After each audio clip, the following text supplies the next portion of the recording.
Hi, my name's Bruce. This is my channel, and if I was able to turn this camera around, there's a coyote directly behind you. A coyote, and it's a sizable guy. Here he comes. Hope he goes. Hey, coyote, buzz off. Coyote, you're not wily, you're not friendly. I don't know. Well, but I'm in your land. I'm in your area. Okay, my name's Bruce. This is my channel. Skip the coyote for a second. Maybe I'll throw up a picture of a kind of a typical coyote in this area, and you can, or coyote, however you want to say it, it doesn't matter. But that's it. Okay. Brings me to the topic of today's video, which isn't really a topic, it's kind of a story. And I hope that you can bear with me through this story, and it's not one that I think I've ever told before to anyone. Okay. When I was a kid, my parents had a modest pizza restaurant.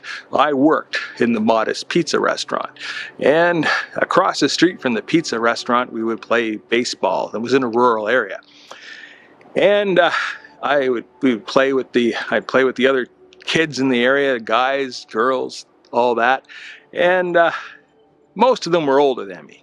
Okay. So anyway, and if you go back a bit, I made a video about getting punched in the face. So this is kind of an expansion on that, but it's motivated by, I watched the show Young Sheldon. Heck, you can probably figure out I watch Big Bang Theory. I like it. It's good. It's funny. Who wouldn't think it's funny? I don't know. It's a very good show. Young Sheldon is a very good show. So I watched the series finale, the season's finale. Came in no surprise, but Sheldon Cooper's father died. We've known that from the beginning of Big Bang Theory, so it's not a surprise anyway. I made a video before about potatoes. What does this have to do with potatoes? What does this have to do with baseball?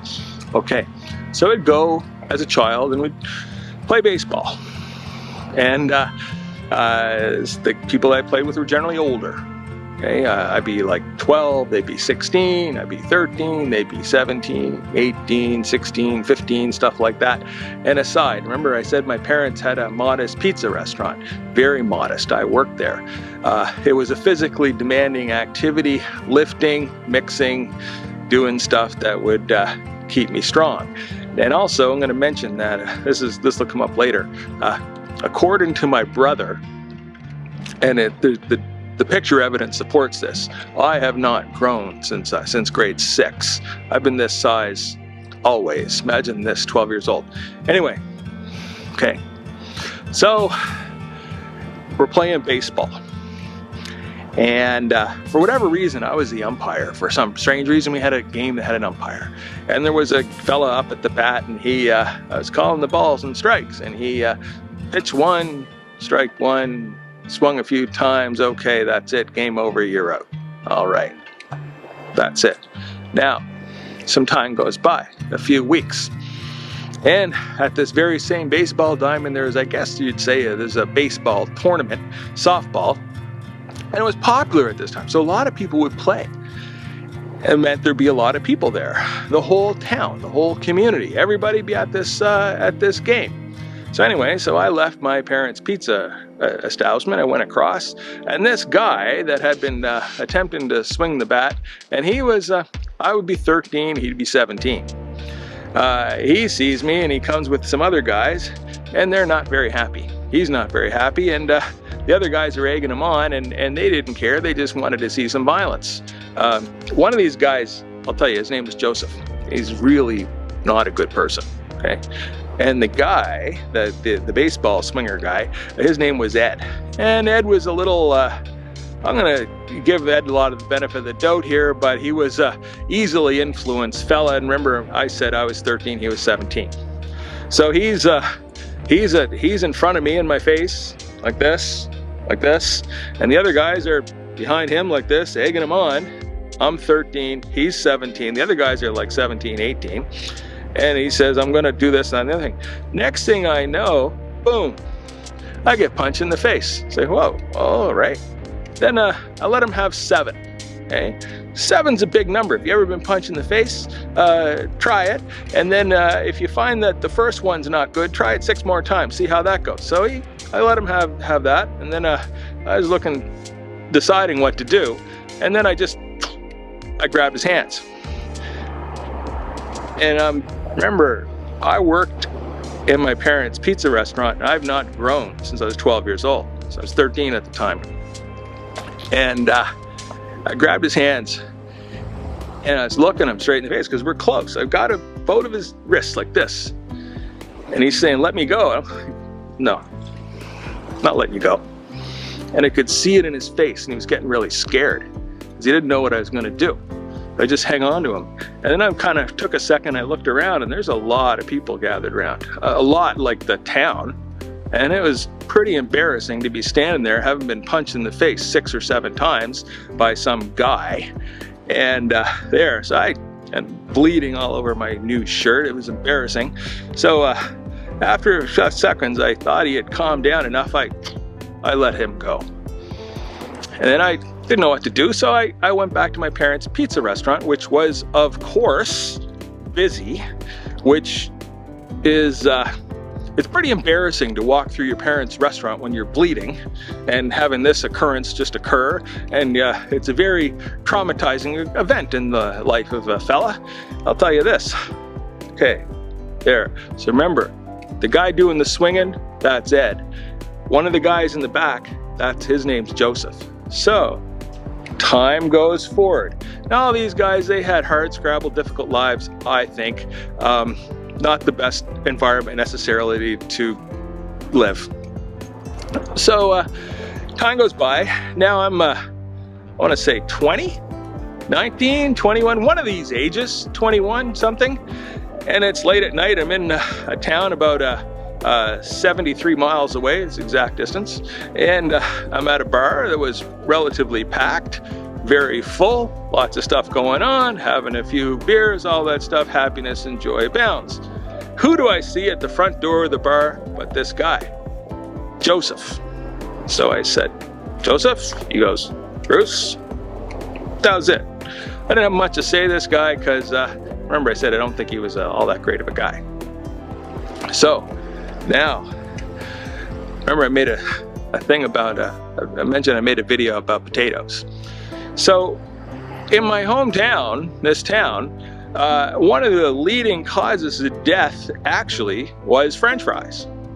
Because people would, at this time, they would get drunk, and they're going to make French fries, fried potatoes. So what you do is you get drunk. That's key. You get a bunch of potatoes, you cut them up while you're drunk. You take a pan, you put oil in the pan, you put the potatoes in the pan, you put it on the stove, you turn the heat up, and you wait until you have French fries. One of two things is going to happen. Either you're going to wind up with French fries, or your house is going to burn down and you're going to die. That's what happened. So, this guy, Joseph, passed away, died in this fire. Remember, I'm talking about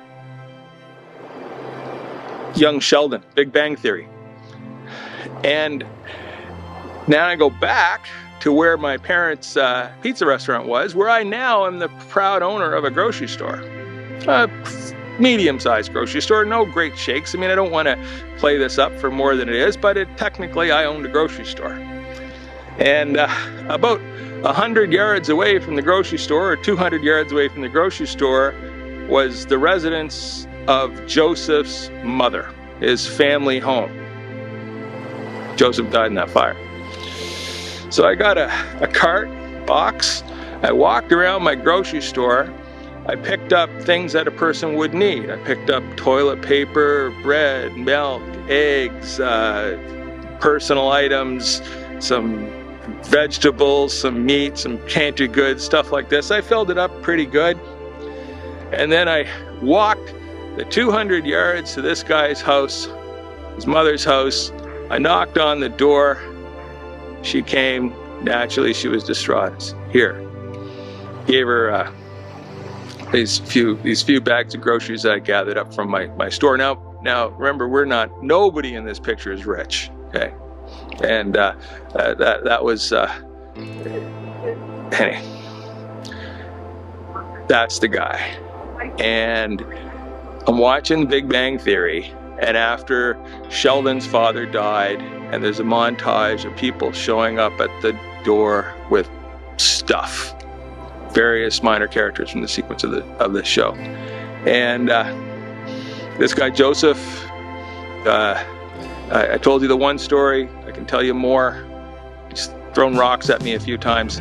Now remember, he's 5 years older than me. So anyway, but compassion, forgiveness, understanding, patience, time, empathy, commiseration, whatever it takes, embrace it. If someone's thrown rocks at you, you don't have to be their best friend, but bring their mother groceries. My name's Bruce. This is my channel. Please subscribe. Not all the videos are like this. I